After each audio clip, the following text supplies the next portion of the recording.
Salut les amis, salut tout le monde et bienvenue sur votre chaîne d'information préférée, Afrique Info. La Confédération syndicale du Tchad a appelé ce mercredi 5 mai le Conseil militaire de transition au respect de tous les engagements pris par l'ancien régime. Pour plus de détails à ce propos, c'est parti après le générique. Bon visionnage. Et bien les amis, n'oubliez pas de cliquer sur le petit bouton rouge situé en bas de votre petit écran afin de vous abonner à la chaîne et d'activer la cloche de notification pour ne pas rater les scoops du moment. Bon visionnage.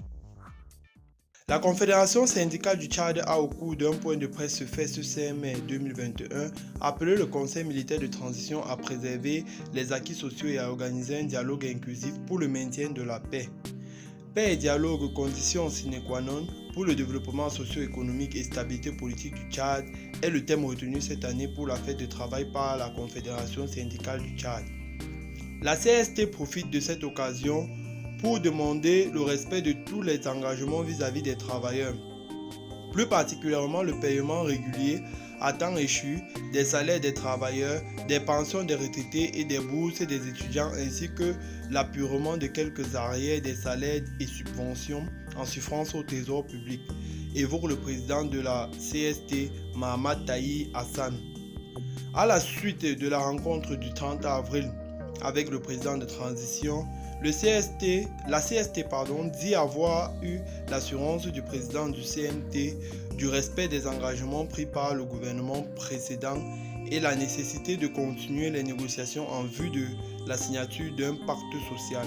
Ainsi, pour la CST, la journée du 1er mai leur a permis de réfléchir sur les voies et moyens pour garantir la paix, la sécurité et la stabilité au Tchad. Il n'y a pas de travail sans la paix, déclare le président du CST. Selon Mohamed Tahi Hassan, il faut absolument sauver la paix. La Confédération syndicale du Tchad appelle tous les acteurs politiques de tous bords, la société civile, les organisations syndicales, les autorités religieuses à s'investir sérieusement pour sauver la paix et la stabilité dans notre pays, appelle-t-il. Enfin, la Confédération encourage le CMT à aller dans le sens d'une grande ouverture pour l'organisation de ce grand forum inclusif afin de jeter les bases d'un Tchad nouveau.